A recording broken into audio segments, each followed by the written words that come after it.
queridos amigos, bienvenidos a una nueva jornada de Sala VIP. Y bueno, hemos tenido una semana peor que la anterior. Solamente recomendar a los pobladores del Alto, a los vecinos del Alto, que no destruyan su propia casa. Es el momento de reflexionar. Las industrias, los negocios, las actividades comerciales han bajado de sobremanera desde la guerra del gas, donde el Alto fue uno de los principales actores de ese momento histórico que vivió el país. Ahora, con estos nuevos acontecimientos políticos que hemos vivido en los últimos días, lamentablemente estamos destrozando el Alto. Y el Alto interesa no solamente a los ciudadanos salteños, no solamente al Departamento de La Paz, no solamente a ustedes vecinos de los diferentes 14 distritos de la ciudad del Alto, sino interesa a todo el país, a nosotros los paseños, los que vivimos en La Hollada, a ustedes y sobre todo a todo el país. Es la ciudad más pujante y progresista de Bolivia y no quisiéramos que sigan destruyendo su propia casa. En un escenario de paz y democracia vivamos felices, o por lo menos en paz, los nuevos procesos democráticos y políticos que viviremos en los próximos meses. Bueno amigos, vamos a nuestra primera nota.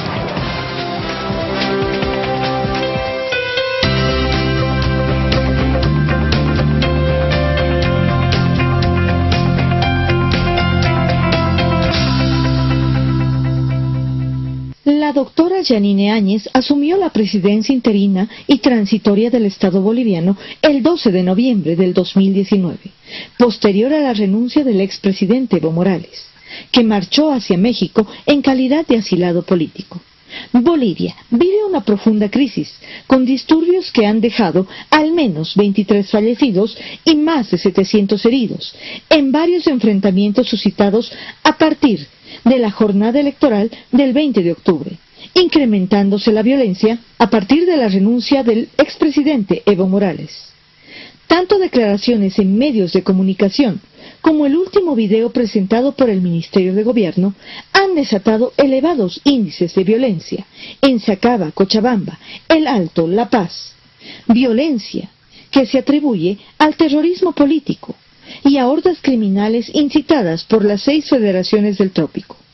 Sin embargo, con el objeto de pacificar el país y cumplir con el objetivo más importante del gobierno transitorio, la presidenta del Estado presentó el 20 de noviembre el proyecto de ley para las nuevas elecciones generales 2020. Entre las constantes afirmaciones de golpe de Estado, guerra civil y el retorno del expresidente, supuestamente para pacificar el país, de esta manera han transcurrido los primeros 11 días del gobierno de la doctora Yanine Áñez. ¿Podía haber ido por la puerta grande y que cometió un error? ¿Qué error? Dígame. El error de haberse postulado a intentar haberse postulado a nuevo mandato. Es un derecho de todos, pero he ganado primera vuelta. El problema es que la derecha no reconoce lo que hemos ganado. ¿Estaban seguros que íbamos a ganar? Hemos ganado. ¿Tiene fecha para volver a Bolivia? No tengo. Pero va a volver allí en cualquier momento. Justamente para combatir a tus seguidores y a Dios también te va a combatir desde Bolivia. ¿A mí me va a combatir? Sí, te va a combatir tus mentiras. Esa postura suya de no volver a presentarse a candidatura, ¿es para esta elección que viene o es de por vida? ¿Usted cree que ya cumplió su rol? Usted quisiera que sea de por vida. Yo tengo todos los derechos.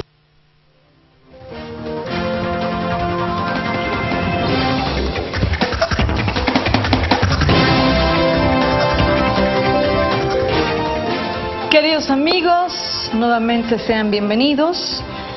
Como tal vez reiterativamente digo, hemos tenido unas semanas terribles y la anterior semana creo que ha sido la peor, o sea, esta semana que estamos concluyendo.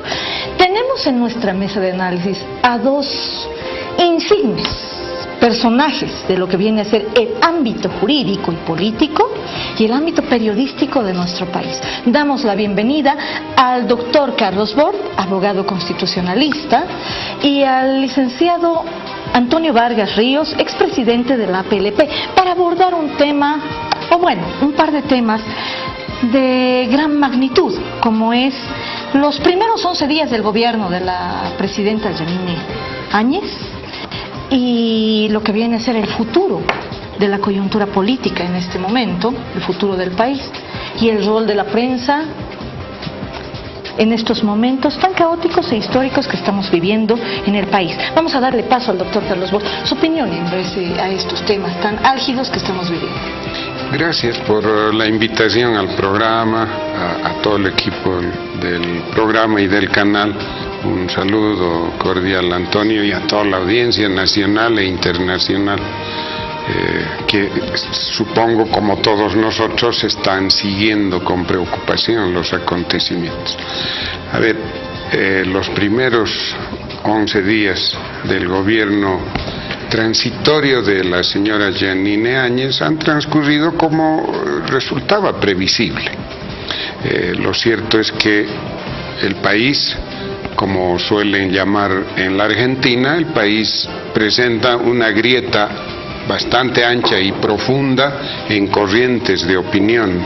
Hay dos grandes corrientes que son, a estas alturas ya, este es un signo de los cambios, más o menos de la misma magnitud, alrededor del 40%, una corriente que busca preservar y reconquistar la democracia y preservar la institucionalidad del país, y la otra corriente, la del expresidente Evo Morales, que buscaba quedarse a toda costa en el poder. Hemos escuchado un poco la entrevista, parte de la entrevista de un periodista internacional con el expresidente Evo Morales. 23 muertos y 700 heridos, por lo menos hasta este momento. ¿Cuál es su opinión? Bueno, considero, antes que nada, muy buenas tardes, un gusto estar con usted, Claudia. Carlos, un gusto también, un cordial saludo a todas las personas que nos ven en Bolivia y fuera de ella. El panorama político, naturalmente, se ve fuertemente tensionado, por lo que adelantaba Carlos. Existen dos fuerzas en conflicto que están tensionadas, y como resultado de esa tensión, por supuesto, existen personas que han perdido la vida y otras que están heridas. Sin embargo, debemos hacer especial énfasis en lo siguiente, en que, por un lado, se trata de preservar una democracia que en este momento está absolutamente debilitada, justamente por el cerco que le ha tendido y que le han tendido los simpatizantes o las personas que apoyan todavía al expresidente Morales, y naturalmente está otro lado de la población que quiere una solución pacífica, una solución democrática. Es en este sentido que, por supuesto, que se lamentan los muertos, por supuesto que se lamentan los heridos, pero también hay algunos puntos que me imagino trataremos más adelante que no justifican, por supuesto que no, sin embargo sirven como contexto para explicar esta situación que estamos viviendo ahora, Claudia. Doctor, en el ámbito internacional, dentro del derecho internacional, se conoce que hay requisitos para cumplir el asilo, y el expresidente Evo Morales no lo está cumpliendo. Hemos visto claramente en la entrevista con un medio internacional que todavía existe esa injerencia a los sectores sociales. La amenaza de Andrónico Rodríguez y las 6 federaciones del trópico, acercarnos, el último audio presentado por el Ministerio de Gobierno, dentro de lo legal, ¿cómo se está perfilando este aspecto? ¿Y qué debe hacer Bolivia a través de su representación diplomática hacia México? Los instrumentos internacionales que regulan la institución del asilo, que es además un derecho de las personas, entre otras especificidades, tienen una, porque son al menos dos instrumentos. Las personas que se benefician del asilo no pueden inmiscuirse en actividades políticas en el país anfitrión, y deben abstenerse al mismo tiempo de continuar ejerciendo o haciendo política en su país de origen, menos aún en los términos en los que los videos descubiertos han develado. No es posible que Evo Morales desde México esté incitando a la violencia, a cercar las ciudades. ¿Y qué tiene que hacer para evitar ese aspecto? Porque estamos viendo que el caudillo se dirige a sus bases, o bueno, sean estas pagadas no lo sean y demás, se dirige a sus bases y sigue permaneciendo este escenario de zozobra y violencia para lo que es el resto del país. Bueno, la Cancillería boliviana ya ha hecho la acción que corresponde. Ha presentado una nota diplomática al gobierno mexicano presentando la queja formal de la conducta de Evo Morales y pidiéndole al gobierno mexicano, al anfitrión, que tome las medidas del caso.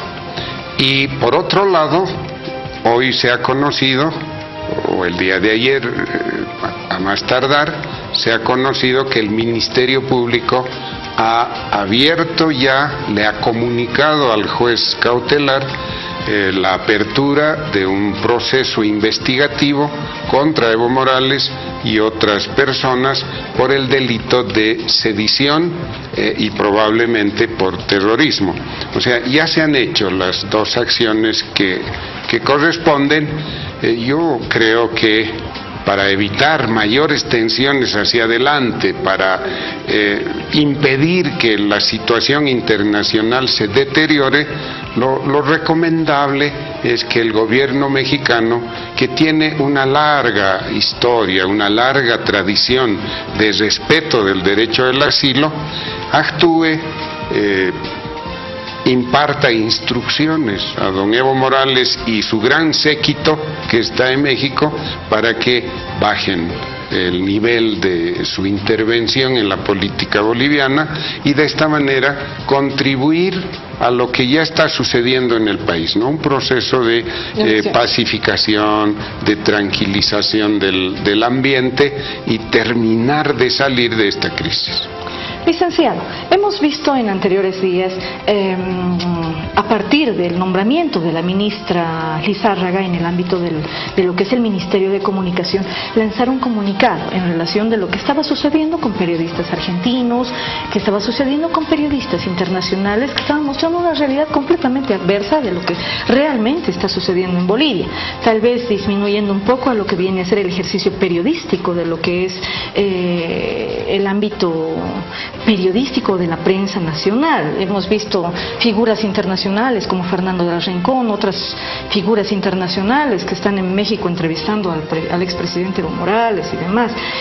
Sobre el lanzamiento de esta llamada de atención de la ministra Lizárraga y lo que sale de la APLP indicando que están en contra de lo que se menciona, ¿cuál es su opinión y qué debería considerar la prensa nacional en relación de lo que estamos viviendo?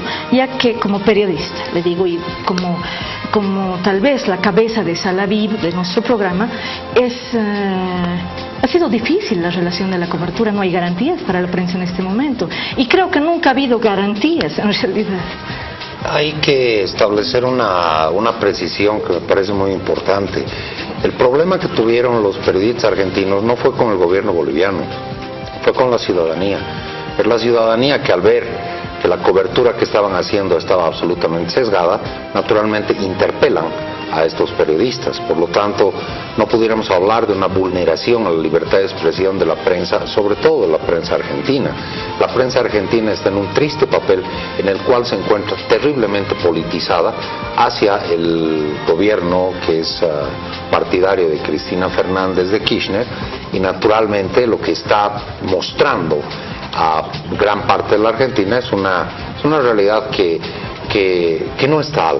En el Alto no hay 2,5 millones de personas que apoyan. 850,000 habitantes, no, entonces, y son niños más. Sí, entonces yo no sé de dónde tendríamos que prestarnos más gente para que en el Alto hayan 2,5 millones de personas apoyando a Evo Morales. Es en este sentido que creo que el accionar del Ministerio de Comunicación y de Roxana Lizárraga ha sido completamente acertado. ¿Y por qué la APLP lanza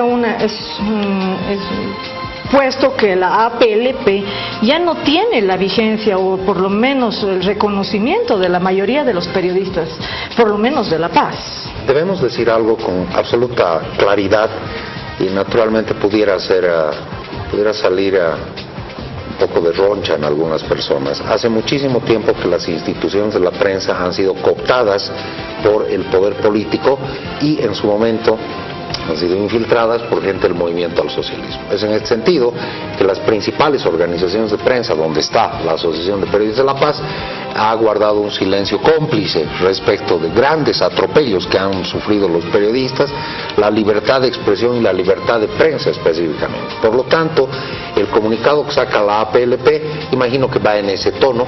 No he escuchado un análisis mucho más completo, un análisis de coyuntura que pueda naturalmente balancear dos cosas que son muy importantes: la preservación de la democracia como finalidad última del periodismo, y por el otro lado el compromiso político que puede existir con una fuerza gobernante. Es en ese sentido que creo yo que, existiendo un pleno desequilibrio entre ambas, la APLP ha tenido un accionar desde hace muchísimos años, desde la presidencia de Lupe Cajías, ha tenido un accionar absolutamente errático y poco comprometido, con un mandato que nosotros juramos defender, que es la libertad de expresión, la libertad de prensa y la ley de imprenta como divisa. Queridos amigos, por eso está acá el licenciado Antonio Vargas Ríos. Digamos que es uno de los últimos presidentes que ha sabido mantener lo que viene a ser los derechos de la libertad de expresión para los periodistas, que como yo, que como Salaví, trabajamos así, día a día, con el riesgo en las calles. Doctor, en relación de las elecciones, ¿cuál es el camino que debe seguir? ¿El gobierno de Yanine Áñez se va a prolongar por más de 3 meses o realmente vamos a tener elecciones en enero? ¿Qué es lo que usted considera dentro de lo jurídico saludable para nuestra democracia, para nuestra coyuntura política en estos momentos? Claudia, voy a comenzar esta breve explicación con una afirmación categórica. En ningún momento, a partir del minuto en que fue posesionada la señora Áñez como presidenta transitoria, en ningún momento hubo la posibilidad de que las elecciones se realicen antes de que cumpla el mandato de este Parlamento y en consecuencia de la señora Áñez. No era posible, no es posible hoy día. Quienes están planteando de manera interesada o por error que puede hacerse las elecciones antes del 21 de enero, no saben de qué están hablando. ¿Qué es lo que va a pasar? ¿Qué es? Técnicamente, todos los pasos que deben cumplirse para realizar las elecciones, mucho más ahora que no tenemos tribunal y que hay que comenzar por designar al tribunal, lo que nos puede quitar fácilmente 2 o 3 semanas más, ¿no? Mucho más en ese caso, digo, cuando uno hace, y me he pasado el trabajo de elaborar un calendario tentativo, porque esa no es una decisión política, esa es una decisión técnica.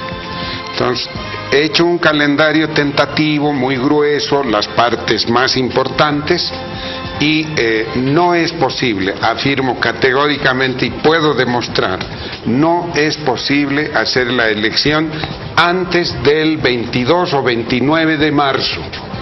A ver, demuéstranos por qué. ¿Por qué no se puede? Porque realmente eso ya versa en el punto de que ahí van a explotar 10 plantas, no sé por qué hay una planta nuclear en el Alto, no son responsables nuestros vecinos y queridos amigos del Alto para tener una planta nuclear, nos van a hacer volar a todos.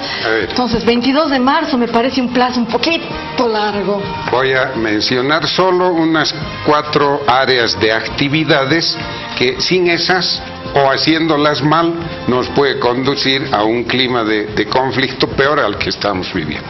Primero, ay no, por favor. A ver, no hay que asustarse, pero hay que ver la realidad. Primero, ¿qué vamos a hacer con el padrón? No podemos reabrirlo completamente, pero tenemos que actualizarlo, al menos en 2 direcciones.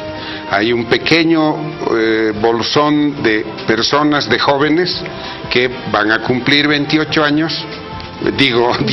años hasta el día de la elección, y hay una lista enorme, lo suficientemente grande, de personas que no fueron a votar el 20 de octubre. El ausentismo. Y entonces tienen que ser depuradas de las listas. Pero algunas personas de las que no han ido a votar tienen derecho a reinscribirse. Bien, ahí nomás ya nos estamos comiendo 15 días, 3 semanas para hacer eso. el último plazo, mañana, la próxima semana. Primera área de actividades que hay que realizar necesariamente. ¿Ya? Y después de eso viene Ceresi. Bueno, ¿sabe quién hace la depuración del padrón? Nuevas inscripciones, sacar a los que no han votado entre los tribunales departamentales y el Ceresi. O sea, tenemos que designar a los tribunales departamentales. Segunda área grande de actividades que no podemos obviar: inscripción de candidaturas. Hay que darles a las organizaciones políticas se organicen, se inscriban, pongan sus listas. Tienen todo el derecho otras organizaciones políticas de tramitar su personalidad jurídica. Bueno, ahí tenemos otra área de actividades. De 3 semanas. Pero mire, todos sabemos que se inscriben listas y el tribunal verifica paridad de género, cumplimiento de requisitos, y van bajando, van bajando candidatos, y las organizaciones, los partidos necesitan un periodo para rellenar, modificar sus listas. O sea, no es una cosa de decir, ya muchachos, de aquí a 3 semanas vamos a hacer elecciones. Tercera área, muy delicada: la elaboración del material electoral. Las papeletas, que tienen características especiales. Pero para elaborar las papeletas hay una serie de pasos que vienen antes: el diseño de la franja electoral, el sorteo del lugar en la papeleta, el diseño final, las fotos, y con eso recién entras a la impresión técnica de la papeleta, a la impresión en talleres. Pero para ello tienes que tener un proceso de contratación. Ahora, debo ponerme en una hipótesis. ¿Quiénes están todavía en la editorial del Estado? Sabemos. ¿Va a hacer el tribunal estas papeletas en la editorial del Estado? Si yo estuviera en el tribunal no lo haría, porque es muy peligroso. Perforarte tú mismo. Así, muy peligroso ir en este momento, porque no hay tiempo para cambiar todo eso, ir a la editorial. Imagínense lo que pasaría, que llegamos al día de la elección, no hay suficientes papeletas, las papeletas están hechas mal. Este es un desastre. O aparecen papeletas por ahí. Por todo lado, ¿no es cierto? Otro fraude. O sea, mucho cuidado. Por eso he medido todo esto acortando plazos y lamentablemente... ¿Antes del 22 de marzo? Entre 22 y 29 de marzo. 29 de marzo. Que son los 2 últimos domingos del mes de marzo. Doctor, ¿será candidato Evo Morales? ¿Perderá personería jurídica de acuerdo a la ley? Sí. A ver, en este momento hay que decir las cosas con claridad, aunque a veces uno cae chinchoso, ¿no? En este momento Evo Morales está habilitado. ¿Habilitado? ¿Por qué? La sentencia del Tribunal Constitucional está firme, no ha sido modificada. Eso no significa que Evo Morales llegue al día de la elección habilitado. ¿Qué va a pasar? Debemos esperar el informe final de la auditoría de la OEA, donde van a salir responsabilidades. Si esa auditoría identifica en Evo Morales, García Linera, y que ya está sucediendo, ¿no?, que son responsables de los actos fraudulentos, están eliminados. Un delito sobre ellos y los inhabilita. Pero además hay otro factor que no lo están viendo muchos. El presidente colombiano ha hecho una consulta a la Corte Interamericana de Derechos Humanos para que se pronuncie sobre si la reelección es parte del derecho a ser elegido, el famoso artículo 23 del Pacto de San José de Costa Rica. Sí. Eso ha hecho. Que habilita a Evo Morales. ¿No es cierto? Que es, la sentencia del Tribunal Constitucional ha interpretado ese artículo para habilitarlo a Evo Morales. Bien. La sentencia, no es sentencia, la declaración de la Corte Interamericana va a salir en un par de meses más, y me atrevo también a afirmar categóricamente va a coincidir con el dictamen de la Comisión de Venecia. Es decir, la reelección no es parte del derecho a ser elegido, por lo tanto, inmediatamente el Tribunal Constitucional Boliviano debe eliminar su sentencia y el binomio dinámico que nos ha traído a esta cantidad de problemas quedarían fuera, pero no el MAS. No el MAS. No el MAS. Licenciado, en lo relacionado a los periodistas, ¿cuál es el camino que debe tomar la prensa en este momento? Ya que no tenemos, como usted lo ha mencionado, no tenemos instituciones que en este momento nos puedan salvaguardar, que puedan representarnos ante la actividad democrática y política de nuestro país, ya que la APLP y otras instituciones están bajo un sesgo, tal vez bajo un paraguas de lo que fue el gobierno del MAS por 14 años. ¿Qué vamos a hacer la prensa independiente? Por ejemplo, la prensa que ha tenido que cerrar sus puertas, la prensa que ha sufrido la explosión de sus antenas, la prensa que la anterior semana estuvimos en el Alto y prácticamente hemos escapado por las piedras y demás. ¿Qué vamos a hacer? ¿Hay garantías para el ejercicio de nuestro trabajo? ¿Va a haber garantías? Escuchando las palabras del doctor Carlos Bort, creo que este periodo de violencia se va a prolongar y nosotros somos los que debemos informar. ¿Qué va a pasar? ¿A quién tenemos que acudir? ¿Y qué tenemos que hacer con este organismo tan vilipendiado en el momento y que está fuera de lugar en este instante como es la APLP? Bien, en primer lugar, la prensa, la tarea que debe cumplir la prensa en un gobierno democrático, en un régimen democrático, en un contexto democrático, es por supuesto la defensa misma de la democracia. Y es en ese sentido que el compromiso que tiene la prensa es hacia la ciudadanía que ve, que escucha y que lee. Esa ciudadanía que necesita ser informada respecto de las cosas tal cual son. Por ejemplo, lo que ha sucedido en la planta de Sencata es claramente terrorismo. A algunas personas no les gusta y justamente por eso han sido agredidos algunos periodistas, porque la palabra terrorismo no les suena bien. Pareciera que lo que han tratado de hacer no es un acto terrorista. Y sin embargo, yo lo que siempre recomiendo, ante la duda hay que consultar con alguien que sabe, o hay que ir al libro donde dice, y si usted revisa el Código Penal se va a encontrar con el artículo 133, lea el artículo 133 y va a dar cuenta cabal que lo que han tratado de hacer con la planta de Sencata claramente es terrorismo. Y lo que están pretendiendo hacer muchos dirigentes, pagando a estas personas para que hagan actos terroristas, está también tipificado en el Código Penal y en el artículo 133 bis. Es en este sentido que naturalmente, si aquello que la prensa está mostrando, está diciendo o está escribiendo no nos gusta, naturalmente eso no tiene nada que ver con la relevancia y además con que el hecho evidentemente haya sucedido. Entiendo yo que hay dos facciones en la prensa, una que se encuentra completamente debilitada en este momento, que es una prensa que en su momento estuvo pues a favor del presidente Morales y fue sumamente obsecuente, y entiendo que hay otra prensa que está tratando de liberarse del yugo político, llámese Evo Morales o como se llame, y realmente hacer verdadero periodismo. Yo me alegro por el compromiso de todos esos periodistas, de todos esos amigos y amigas que han estado en las manifestaciones, que han estado en las marchas y que han llevado información al ciudadano boliviano. Porque hay que también decir algo, Claudia, que es bien importante. En el periodismo existen géneros. El género informativo es cuando yo relato una parte de la realidad. No es completamente objetiva, es cierto. Obedece a la subjetividad inherente del ser humano, es verdad. Sin embargo, tratamos de que sea lo más equilibrada posible. Y también hay un género opinativo donde a mí me preguntan mi opinión y ahí se vale todo. Y eso naturalmente debemos siempre tenerlo claro en el momento que nos ponemos a escribir, nos ponemos a mostrar o nos ponemos a decir algo, Claudia. Bueno, queridos amigos, con esto hemos concluido. Sé que es breve, pero nuestro tiempo en este medio es bastante limitado. Sin embargo, me voy al sector del papiro de oro con dos premisas.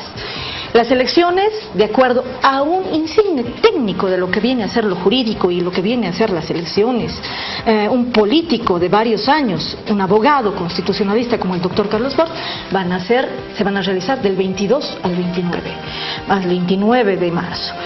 Y agradecemos su presencia, le agradecemos, doctor, licenciado, agradecemos su presencia, y para los compañeros de la prensa. Han podido escuchar nuestra realidad, pero sin embargo estamos aquí, al pie del cañón, informando y sobre todo informando la realidad para Bolivia. Nos vamos con Sergio al papiro de oro. Buenas noches. En el Papiro de Oro contamos ahora con un personaje insigne, en este caso don Bernardo Guarachi. Es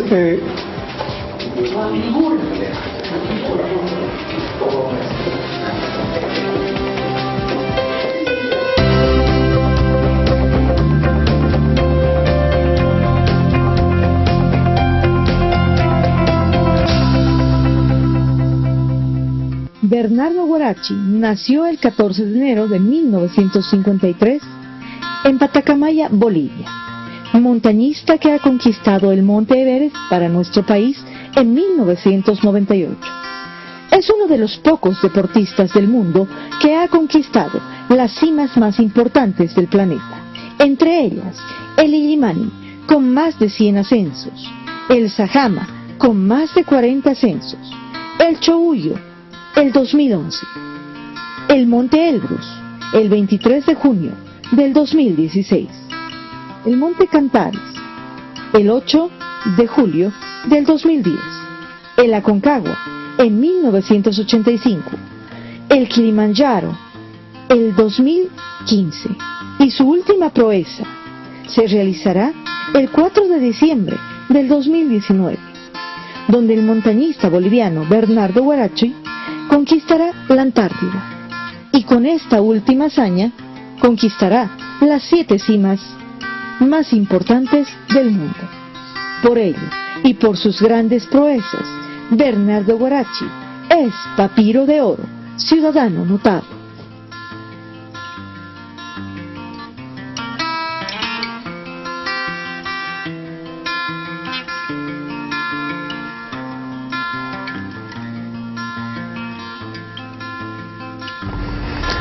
$42,000 cuesta la expedición de servicio solamente. Equipo hay que comprarle los mejores equipos, porque si no te vas a morir allá de frío. Cuesta muy caro los equipos. Mira, todo este equipo, más los viajes desde La Paz a la Punta Arenas de retorno, equipo, todo esto me va a costar casi, va a llegar a unos $10,000 creo. Porque $42,000 cuesta la expedición. $8,000 más lo voy a gastar para poder llegar a $50,000. Eso va a costar. ¿Ya? Entonces, pues, ahora estoy tras de equipajes. Porque te obligan a usar los mejores equipos. No puedes usar cualquier equipo. ¿Cuáles son los mejores equipos? Significa, las botas tienen que ser las mejores. Tienes que llevarle un sleeping que te cuesta más de 60 grados menos, pero no hay. Apenas existe hasta 40 bajo cero. Sleeping. ¿Cuánto cuestan estos? $1,500. El botas cuesta $1,600. Y así lo traen. Las bolsas de viajes las mejores, porque si no, con esta frío, temperatura baja que hay, todas las costuras se van a empezar a deshacerse, dice allá. No puedes llevar cualquier bolso. No puedes llevar, tienes que tener ropa, pero super ropas ropas interiores de lana, bien finas, una serie de cosas. Ya, entonces, todo esto. ¿Cuánta temperatura bajo cero estamos hablando? 60. 60 bajo sí. Así que hay algunos años hasta 93 grados bajo cero llega en Antártida. Pero primavera, verano mejor dicho, 60 registra, bajo cero. Entonces, $50,000. No podía pagar, no tenía plata. He tenido que, por esa razón, postergar 2 años. Primero postergar, segundo año postergar. Ahora este año ya no puedo postergar más. Y ahora ya estoy confirmado para ir a Antártida. ¿Cuándo va a la Antártida? Tengo que estar el 4 de diciembre en Punta Arenas. El 7 de diciembre sale de Punta Arenas a Antártida el vuelo. Es que un vuelo especial, porque el vuelo de cuesta $26,000 o $24,000. Solo el ticket. $24,000. Sí. Para viajar a la Antártida. De Punta Arenas a Antártida. $24,000 va a pagar usted. La compañía que está organizando, la compañía que está a cargo de eso va a pagar, pero ellos me cobran $42,000. De eso pagan el ticket para vuelo, el resto debe ser para atender la carpa, alguna alimentación, cosas así, ¿no? ¿Vas solo?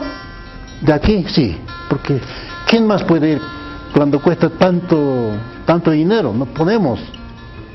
No hay bolivianos que se atreven a esto. Por cumplir estoy haciendo. He trabajado tanto, demasiado he trabajado para reunir algo de plata, pero ni aún alcanzo a pagar eso. Pero tengo que seguir buscando plata para poder completar ahora, para pagar esta de la Antártida. Hay dos tipos de expediciones. Uno es para subir al Vinson, la montaña, el punto más alto de Antártida, y lo otro es llegar al centro del polo, o sea, al polo, al centro siempre. Con eso estaría logrado las 7 cimas del mundo, que significa en los 7 continentes el punto más alto, ¿no? Entonces, eso es lo que quiero cumplir. Por eso estoy haciendo este sacrificio.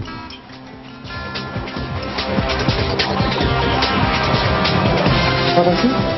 Buenas noches, amigos. En el Papiro de Oro tenemos a un icónico deportista de alta montaña, en este caso don Bernardo Gorachi. Nos vamos con la nota.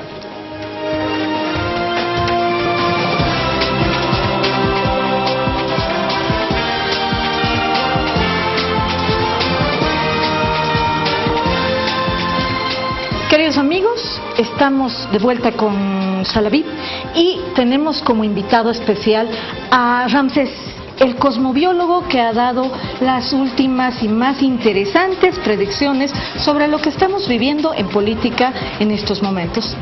¿Cómo está, Ramsés? Bienvenido sea a nuestro programa, y es un honor tener a alguien que nos puede hablar más allá de las realidades que estamos viviendo, más allá, desde el ámbito onírico, tal vez. Muchas gracias. De alguna manera. Buenas tardes. Un gusto para mí estar en el programa Salavip, ¿no? Una satisfacción además, y dirigirme a todas las personas que, sobre todo en estos últimos días, ¿no?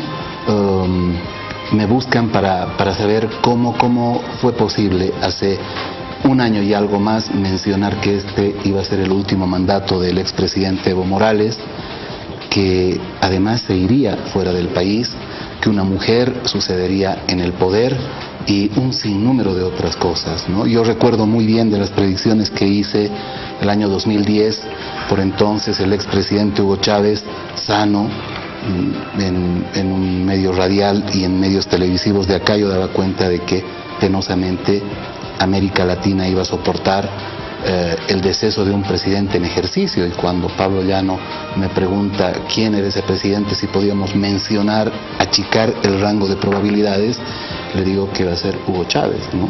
Fue un hecho impactante por aquella vez. Luego el Mundial 2010, cuando me animé a decir con un mes y algo más de anticipación antes de que se juegue el Mundial, que España y Holanda iban a jugar la final, ¿no? El 2014, y esto último que de verdad me sorprende a mí por cómo concita la atención no solo en Bolivia sino en el mundo. Gracias, Claudia, gracias por invitarme al programa, y estoy a disposición de ustedes. Sergio, tú nos vas a hacer el parámetro de la pregunta al cosmobiólogo Ramsés. Bueno, queríamos, como la inquietud de todas las personas y más que todo en el país, es saber más o menos qué nos puede dar pautas de lo que qué esperar a futuro. En este momento, en Bolivia y sobre todo en la parte occidental, en la sede de gobierno, se ha instalado el miedo, ¿no? El miedo en toda la sociedad, en todo el pueblo, en toda la gente que habita la ciudad de La Paz, ¿no? Y hay miedo en la gente que convulsiona, por ejemplo, el Alto, hay miedo en nosotros, en los citadinos, ¿no? Y el común de la gente sostiene la idea de que esto se ha de agudizar, ¿no? Y hay quienes dicen... ¿Qué dices, Ramsés? ¿Se va a agudizar? No. A ver, yo creo que las próximas 24 horas, probablemente 48 horas, van a de ser determinante lo que sucede en el país. Recuperamos la tranquilidad, la estabilidad. Creo que se va a llegar a un acuerdo político, ¿no? Que van a haber momentos tirantes todavía. Coincido con el doctor Carlos Bert, él desde el ángulo cientista, yo desde el ángulo de la cosmobiología, que el periodo de tiempo es insuficiente y se debe considerar 6 o 9 meses de este gobierno de transición. Así es, ¿no? Ese es mi criterio. luego que vamos a entrar a una otra etapa y una otra página de la historia de Bolivia. En el común de la gente se ha instalado la idea de que el próximo presidente de Bolivia va a ser el señor Camacho y vicepresidente el señor Pumari. ¿Será así? No. ¿Quién es? No, lo que pasa es que yo hacía algunas críticas, soy muy respetuoso de Camacho y de Pumari, creo que han sido valientes, ¿no? Pero les hace falta praxis política, cometieron un error, ¿no? Ser parte de este gobierno de transición, que penosamente ahora tiene muchos muertos. O sea, son nuestros caudillos, pero el presidente será Mesa. Yo pienso que se va a concentrar la probabilidad de unión del voto en Bolivia sobre Carlos Mesa, ¿no? Y seguramente va a aparecer un otro liderazgo que desde luego va a tener que ser Camacho o Pumari. Pienso desde la visualización que podría fracturarse esa unión. Podríamos imaginar unas elecciones, Carlos Mesa presidente, Pumari vicepresidente, algo alternativo también, ¿no? Van a moverse las cosas por ahí. Aquellos viejos políticos han cometido en estos días un error extremo por el que van a pagar una factura muy cara, ¿no? Ortiz, por ejemplo, que es parte del gobierno de transición, que la gente ya lo ve como oportunista, Tuto Quiroga lo mismo, ¿sí? Y a otros candidatos que participaron en la elección, como el gobernador Pazzi, ¿no? El ex vicepresidente Cárdenas, definitivamente van a ser, ¿no?, aislados de la elección esta que va a marcar una otra historia de la política en Bolivia. Sergio. Se habla del papel preponderante de la mujer que va a continuar dando el apoyo al varón. Sí, yo estoy convencido de que va a haber una mujer que va como candidato a la presidencia, ¿no? Y la mejor oportunidad es en la elección venidera. No podría precisar quién, ¿no? En la predicción última que hice de este video que se ha viralizado, digo que una mujer va a suceder a Evo Morales, y así sucedió. La segunda mujer presidente de la historia de Bolivia, Yanine Áñez, ¿no? Sí. Bueno, queridos amigos, ha sido la presencia de nuestro cosmobiólogo Ramsés. Anunciamos a nuestro público que lo vamos a tener una vez al mes para poder, a finales de mes, para poder un poco certificar a nuestro público, tanto nacional como internacional, lo que pasa en Bolivia. Vámonos a Beide, tu audio.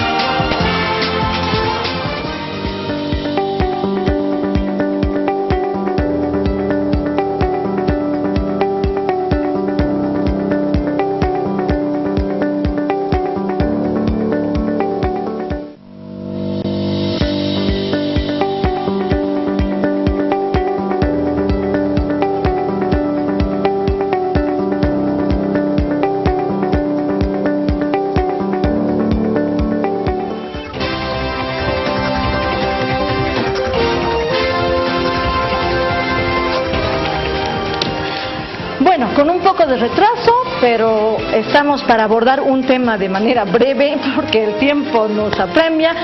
Damos la bienvenida al analista político Marcelo Silva, una de las figuras en este momento que han brindado un poco de luces dentro de lo que estamos viviendo en el ámbito político nacional. Bienvenido, licenciado, y un honor tenerlo en nuestra casa, en Sala VIP. Estamos realmente honrados por su presencia. El privilegio es todo mío, de verdad, a sus órdenes. Licenciado, hemos vivido una semana caótica en el ámbito. ¿Cuál es el futuro de Bolivia en relación al gobierno de transición que estamos viviendo? Hemos estado hace poco con el doctor Carlos Bort, que nos dice que las elecciones no van a poder ser más antes del 22 de marzo al 29 de marzo. ¿Cuál es su opinión? Bueno, a ver, ya teniendo una fecha de elecciones, pese a que indudablemente tenemos algunos problemas en agenda, es un gran paso para desmovilizar al país, pero sobre todo para pacificarlo. A ver, lo que hay que hacer estratégicamente, y eso lo tiene que hacer el gobierno ya no más, es lograr los suficientes consensos para que el imaginario colectivo que tiene el país, que en este momento es el bloqueo, el palo, la piedra, se pueda transformar en una discusión electoral. ¿Quiénes van a ser candidatos? ¿Habrá un proyecto político desde Occidente? ¿Habrá renovación en las candidaturas? ¿Qué partidos van a participar? ¿Cuál será el programa en relación al litio? ¿Habrá cambio de modelo económico? Cuando el país entra a discutir eso, inmediatamente el imaginario colectivo hace que se pacifique y la discusión vaya por el otro lado. Pero además establece que los partidos políticos empiecen a buscar figuras representativas. Es decir, ¿quiénes, por ejemplo? A ver, yo creo que el Alto, por ejemplo, en este momento, ante la orfandad que ha dejado el movimiento al socialismo, pero principalmente el expresidente Evo Morales, creo que podría empezar a dar muchísimo tipo de liderazgos. Santa Cruz, sí, por supuesto, claro, por supuesto que sí. Por lo menos eso, ¿no? Pero además algo que a mí me parece importante. Mire Santa Cruz. Santa Cruz, por ejemplo, tiene un comité cívico ahora que ha puesto en tela de juicio a toda la esfera política anterior en Santa Cruz, y tenemos gente como Camacho, que no sé si irá a las elecciones. Otra de las preguntas que deberíamos hacernos en la elección: ¿será candidato Camacho? ¿No será candidato? Pero tiene usted detrás de él una estructura que no pasa los 30 años, entonces que probablemente estén interesados también en entrar en la actividad política. Tiene usted a un Marco Fumari en Potosí, que indudablemente también es una figura notable. Es decir, empezamos a discutir sobre temas electorales y eso inmediatamente nos desvía la atención de cualquier tipo de conflictividad. Ahora, el error que podría hacer este gobierno es tratar de lanzar mucho tiempo y asumir las contradicciones sociales y políticas que están subsumidas, que están soslayadas. Nadie puede negar que el tema regional otra vez ha sido puesto en mesa en esta conflictividad. ¿Y el racismo? El racismo también está otra vez puesta en mesa. El tema religioso otra vez se ha puesto en mesa en esta coyuntura. Son temas que un gobierno transitorio ni debería abordarlos, porque es un gobierno transitorio y su visión es pacificar el país. Pero este tema tiene que ser trasladado a una propuesta electoral, a una discusión electoral. Vamos a elegir, tal vez en marzo, o unos días antes, o un mes antes tal vez, vamos a elegir un gobierno que va a estar 5 años. Y ese gobierno sí nos tiene que dar respuestas a estas fisuras que se han visto en el último tiempo en la coyuntura boliviana. El licenciado Marcelo Silva se ha constituido en ser uno de los pocos que ha brindado un poco de luces en lo que viene a ser este proceso tan interesante que hemos vivido en los últimos días. Y por eso le consultamos algo muy importante, que hemos visto que va a haber problemas con el padrón electoral. Hemos visto que va a haber problemas en relación de que Evo Morales en este momento estaría habilitado, y estaría habilitado constitucionalmente por el Tribunal Constitucional. ¿Qué va a pasar con eso? Bueno, a ver, primero, yo creo que va contra la racionalidad política el hecho de que Morales quiera volver a ser candidato. No solamente porque podríamos encontrar algunos elementos legales que podrían impedir esa candidatura, sino fundamentalmente porque hay un gran elemento de imaginario colectivo de desprestigio sobre su candidatura. A ver, no creo que nadie pueda olvidar con mucha facilidad el fraude, porque hubo fraude el 20 de octubre. Y creo que Morales es uno de los que, por supuesto, ha sido beneficiado directamente de ese fraude. Habrá que ver que las investigaciones, el Ministerio Público está investigando cuál es la participación concreta de Morales, pero se pinta como un autor intelectual. Usted no va a ir a ser candidato cuando tiene semejante desprestigio. El segundo elemento es de que yo creo que esta es una gran oportunidad para lo que resta todavía del movimiento al socialismo orgánico, estructural, de desligarse de la existencia de su vida política en relación a Morales. Creo que si el MAS quiere tener futuro electoral, lo que tiene que hacer es apagar el celular, apagar el Twitter y no recibir más mensajes, porque los que se quedan acá son los que leen la coyuntura, son los que toman las decisiones políticas. Los que están fuera, lamentablemente, pierden una relación directa con la realidad. ¿Y cuál es el futuro que vamos a vivir en relación de lo que viene a ser los candidatos? A ver, yo creo que hay cosas bien interesantes. Gracias por la pregunta, es una pregunta muy, muy profunda. Pero tiene dos respuestas, una muy coyuntural y una que debe ser vista como una respuesta estructural. La coyuntural es que indudablemente vamos a tener candidatos que han sido protagonistas de este proceso. Yo estoy plenamente convencido que los partidos políticos que van a participar en esta elección rapidito van a tomar muchísimo del discurso democrático, de la movilización que han tenido los jóvenes. Por ejemplo, la universidad ha sido un actor central en el tema de la movilización. El discurso hacia defender el voto, revalorizar el voto, creo que va a haber muchísimo de esto, y no creo que haya mucho tiempo para una renovación grande de actores políticos. Tal vez los más descollantes, ¿no? Habrá que ver ahí CONADE, habrá que ver los comités cívicos, habrá que ver cuáles son las propuestas de partidos políticos de renovarse, cuáles van a ir, etcétera, etcétera. ¿Por qué hablamos solamente de un Camacho y de un Pumari? Hay una estrella importante más bien de este sector, Waldo Albarracín. Claro, Waldo Albarracín, habrá que ver el CONADE, Villena. Me refiero a Waldo Albarracín, claro, como candidato. No, por supuesto, por supuesto. Y habrá que repensar, por ejemplo, me imagino que Comunidad Ciudadana, y eso es bueno hablarlo, porque eso es lo que precisamente el país necesita, empezar a ver perfiles electorales. Yo me imagino también nuevos. Claro, me imagino que Comunidad Ciudadana, y hablando de eso de nuevo, estará pensándola bien, pese a que ha anunciado que Mesa va a volver a ir. Pero yo creo que un Albarracín o un mismo Revilla dentro ya del escenario nacional podría ser importante dentro de sus propuestas. Habrá que ver qué hacen los otros partidos también, a quienes invitan, qué hacen. Desgraciadamente el monopolio de la representación política está en los partidos políticos. O sea que si usted quiere ser candidato, tiene que ser invitado por un partido político. Desgraciadamente esa es una limitante y un retroceso que tuvo la ley de organizaciones políticas, que desgraciadamente se aprobó. Bueno, agradecemos al licenciado Marcelo Silva, y bueno, con esas palabras bastante claras dentro del ámbito coyuntural político, le invitamos a próximas ediciones, vamos a estar muy honrados en recibirlo. Y bueno, queridos amigos, nos vamos con los activistas de Achumani. Vamos a ver un ejemplo de lo que puede hacer la unidad, un trabajo por la paz, no por la ciudad de La Paz, sino por la paz, por la pacificación. Vamos a la nota.